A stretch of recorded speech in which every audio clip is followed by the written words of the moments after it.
Salut tout le monde, mes t-shirts de super-héros et moi sommes de retour après un voyage de quelques semaines en Scandinavie pour ceux qui avaient suivi, qui était d'ailleurs incroyable, génial, magnifique, merveilleux et tous les autres adjectifs synonymes que vous voulez. C'était vraiment génial. Malheureusement, je n'ai pas pensé à prendre de vidéo, donc je n'ai pas vlogué le voyage, mais si ça vous intéresse, vous pouvez aller jeter un œil à mes photos. Je vous mets le lien de l'album en dessous de la vidéo si vous voulez voir un peu les choses magnifiques et merveilleuses que j'ai vues. Voilà, donc je suis donc voilà de retour et je vous présente aujourd'hui mon bilan BD des mois de mars-avril, chose que je n'ai pas faite depuis je pense le début de l'année. Voilà, ce serait trop long de tout vous montrer ce que j'ai lu depuis janvier, donc je vais juste prendre le train en marche et vous montrer ce que j'ai lu les 2 derniers mois qui viennent de passer. Et je vais commencer donc par le premier tome d'une série de comics consacrée à mon héroïne préférée de tous les temps, qui est Harley Quinn. Donc voilà, le premier tome de la série Harley Quinn Renaissance, qui va sortir en français en juillet, il me semble. Et voilà, comme je suis une petite impatiente, je n'ai pas su attendre qu'il sorte en français et je l'ai trouvé en VO. Et je l'ai lu donc très vite. C'était génial de voir Harley dans ses aventures personnelles qui est toujours complètement déjantée, fidèle à elle-même. Le début de la BD, c'est assez drôle. En fait, c'est plusieurs dessinateurs qui lui inventent des situations et c'est elle qui participe. En fait, il y a un dialogue entre le personnage et les dessinateurs. Et donc, ils la mettent dans plusieurs situations. Et à chaque fois, elle est là, non, je peux pas faire ça. Enfin, ce genre de truc, j'ai trouvé ça assez marrant comme intro. Et ensuite, on plonge directement dans ses aventures à elle. Donc, elle se retrouve en possession d'un appartement à Coney Island, qui est une petite île au sud de New York, qui est très connue pour son parc d'attractions. Et voilà, elle va être mêlée à une histoire de prime. Enfin, quelqu'un a mis une prime sur sa tête, on la recherche et tout ça. Et elle va être mêlée à cette histoire. Et voilà, comme à son habitude, c'est complètement barré, complètement déjanté. C'est vrai que parfois on a un peu de mal à suivre. Mais voilà, j'ai trouvé ça très sympa et j'étais super contente de la voir dans cette aventure. Les dessins sont assez cool aussi, il y a plein de couleurs. Et puis on trouve aussi Poison Ivy dedans. Et puis voilà, j'ai beaucoup aimé, ça m'a ravie. Je pense que je vais essayer, je sais pas si le tome 2 est déjà sorti, au moins en anglais. Je vais essayer d'investiguer la chose un peu plus en profondeur. Et voilà, donc c'était très bien. Et j'ai continué ensuite dans ma lancée, voilà. Et j'ai lu une petite BD qui s'appelle Gotham Girls, qui est donc adaptée directement de la série animée du même nom. Donc les dessins sont les mêmes que la série animée. Voilà, c'est très enfantin. Moi j'aime beaucoup ces genres de dessins là. J'ai beaucoup aimé. Et puis bon, alors en soi l'histoire c'est une petite aventure des Gotham Girls, donc Harley Quinn, Poison Ivy, Catwoman, Batgirl, qui, voilà, qui cherchent un bon, je me souviens plus très bien. Bon, l'histoire m'a pas tellement marqué, c'était vraiment très rapide et voilà, ça ressemblait à un des épisodes des dessins animés, donc c'est vrai que c'est plus pour les enfants. Mais j'ai trouvé ça plutôt cool comme petite aventure, on voit bien les personnalités de chacune. Et puis voilà, c'était très sympa, encore une fois, j'ai beaucoup aimé le dessin qui est très mignon. Voilà, je vous montre un peu des petites planches. Et donc voilà, c'était très sympa comme lecture encore une fois. Voilà. Ensuite, je suis passée à un tout autre genre. Je vous avais déjà parlé, je pense, du fait que j'avais reçu cette BD. Il s'agit de L'Arabe du futur de Riyad Sattouf, qui a gagné donc le prix d'Angoulême cette année.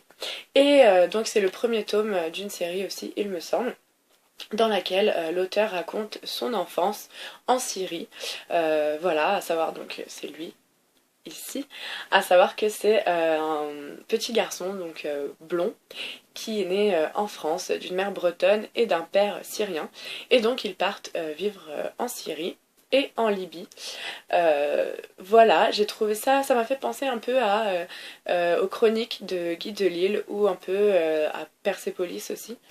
Voilà, c'était très intéressant, très enrichissant parce que c'est vrai que je ne connais pas beaucoup l'histoire du Moyen-Orient.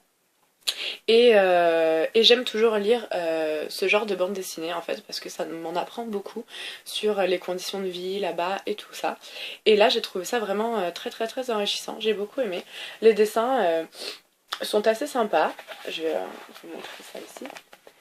Voilà, c'est assez clair, c'est assez mignon. Et puis c'est surtout voilà, très intéressant comme je l'ai déjà dit. J'ai beaucoup aimé cette bande dessinée et j'ai très hâte de lire la suite. Je suis revenue après aux comics en lisant le premier tome de Civil War, qui est donc un comics du groupe Marvel. Et d'ailleurs, ça va être l'objet de l'histoire du prochain film Captain America. Donc voilà, c'est l'histoire de les super-héros en fait. La population trouve que les super-héros, ben ça c'est nocif pour la population, ça fait trop de dégâts et tout ça. Et donc le gouvernement veut leur imposer de suivre une formation et de révéler leurs identités secrètes, etc. pour avoir plus de contrôle sur les super-héros et la façon dont ils gèrent leur mission, etc. Et donc ça sépare les super-héros en deux équipes. Une menée par Iron Man qui sont favorables à la révélation des identités et à la formation, etc. Et le groupe des rebelles mené par Captain America qui s'oppose donc à cette nouvelle réforme. Donc voilà, ça crée des gros fights entre les super-héros. Alors j'ai beaucoup aimé bien sûr parce que c'est complètement mon univers et je suis bien contente d'avoir commencé à lire cette série, même si je connaissais un petit peu l'histoire déjà pour en avoir pas mal entendu parler.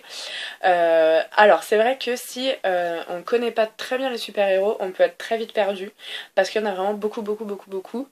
Et voilà, ils se mélangent, on a un peu de mal, mais bon, si on les connaît, il n'y a pas de souci.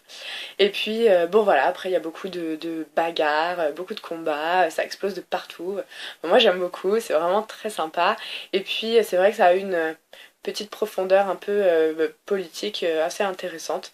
Donc voilà, pour ceux qui disent que les histoires de super-héros c'est que de la baston et c'est pour les enfants, ben je ne suis pas d'accord. Voilà, donc j'ai beaucoup aimé ce premier tome. Je pense que je vais essayer de trouver le reste de la série à la bibliothèque. Et je vous en reparlerai sûrement très vite. Ensuite, au mois d'avril, j'ai lu 3 bandes dessinées que j'ai empruntées à la bibliothèque. En revenant de mes vacances, j'y suis allée direct parce qu'il fallait que je me mette des nouveaux livres sous la dent. Et j'ai lu enfin une BD qui me faisait très envie depuis très longtemps. Il s'agit des Crocodiles de Thomas Mathieu. Voilà, qui a beaucoup fait le tour d'internet par rapport, enfin c'était un blog en fait, et ça met donc en situation, en fait ça parle du harcèlement de rue, mais aussi de plein de problématiques reliées au sexisme et aux agressions verbales, physiques envers les femmes. Et voilà, tous les hommes sont représentés sous forme de crocodiles, comme ici. Et j'ai trouvé ça génial, vraiment. En plus, le fait de savoir que toutes les situations présentées dans le livre sont des histoires réelles, des vrais témoignages, ça donne une dimension vraiment plus forte. Et c'est vrai qu'en tant que femme, même si on n'a pas vécu tout ce qui se passe dans le livre, on s'en rend compte qu'on en a vécu quand même pas mal. Et voilà, on se prend un peu ça dans la tronche et on se dit ouais c'est vrai, ça arrive beaucoup, souvent. Et on se reconnaît dans beaucoup de situations malheureusement.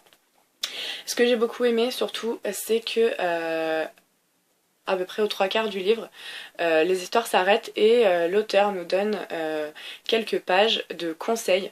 En fait, des conseils aux femmes, des conseils aux témoins, des conseils même aux agresseurs et aux agresseurs potentiels et aux hommes qui ne sont pas des agresseurs.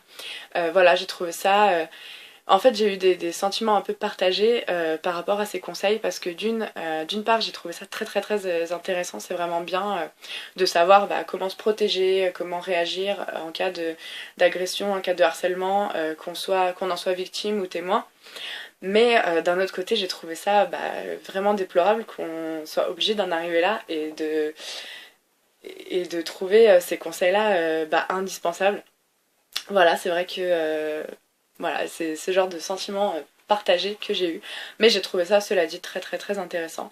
Et à la toute fin du livre, il y a aussi des textes de femmes ou de psychologues, de féministes, etc. Par exemple, ici on a l'explication de pourquoi dessiner tous les hommes en crocodile. C'est vrai que ça a été une critique qui a été fortement prononcée à l'encontre de ce livre. Et en fait, voilà, c'est expliqué que c'est un parti pris. Si les deux sexes avaient été caricaturés, ça aurait donné une BD neutre et ce n'est pas ce que l'auteur voulait faire. Donc voilà. En tout cas, j'ai trouvé ça vraiment très bien. Je pense que c'est vraiment une lecture indispensable pour tout le monde parce que, bon voilà, sans vouloir faire de discours féministe parce que c'est pas la place, mais c'est vrai que c'est un problème auquel on est très très très souvent confronté et qui est malheureusement un peu dévalorisé. On dit souvent, voilà, non c'est dans ta tête, ou non ça arrive pas si souvent, et ben franchement si ça arrive très souvent. Donc voilà, c'est vraiment une lecture très très très intéressante et indispensable pour le coup, selon moi. Voilà. J'ai lu après quelque chose de beaucoup plus léger, à savoir le tome 3 d'Eleanor Jones, qui est Le bal d'été. Je vous avais déjà parlé des deux précédents, que j'avais déjà lu il y a pas mal de temps, et j'ai enfin trouvé la fin de la trilogie à la bibliothèque. Et encore une fois, j'ai beaucoup aimé, c'était une lecture très rapide. Je m'attendais pas vraiment à ce que ça se finisse de cette façon, mais ça m'a pas mal plu. C'est une bonne conclusion à cette trilogie, qui est très belle. J'aime beaucoup les dessins en fait. Voilà, je vous avais déjà montré, mais voilà, j'aime bien les costumes, les couleurs, l'ambiance. C'est vraiment, vraiment une BD que j'ai beaucoup appréciée. Et puis voilà, c'est tout. Et pour finir, j'ai enfin lu une BD très très très connue, que je pense que tout le monde en a déjà entendu parler, mais moi que je n'avais pas encore lu. Il s'agit de Persépolis, de Marjane Satrapi. J'avais vu pas mal de fois le film avant de lire la BD, et c'est un film que j'apprécie très très très fortement. Donc il fallait bien que je lise la BD d'origine un jour. Et j'ai vraiment pas été déçue, ça m'a fait beaucoup plaisir de me replonger dans l'histoire de Margie, de sa famille, de ses combats personnels et de son adolescence. Les dessins sont sans aucune surprise très fidèles au film. Voilà, c'est exactement les mêmes dessins. Voilà, j'avoue que je sais pas trop quoi dire dessus parce que c'est pas vraiment une découverte étant donné que le film est très très très fidèle et que je l'ai vu beaucoup de fois. Mais voilà, c'est vrai que ça m'a fait plaisir de relire, enfin de me replonger dans cette histoire en la lisant. Et voilà, ça a toujours été une histoire qui m'a beaucoup touchée parce que voilà, je trouve ça incroyable ce qu'elle a réussi à faire et son développement personnel et tout ça, c'était très intéressant. Et encore une fois, moi je trouve ça super enrichissant d'avoir d'autres points de vue sur des situations qu'on ne vit pas forcément, qu'on n'a jamais connues.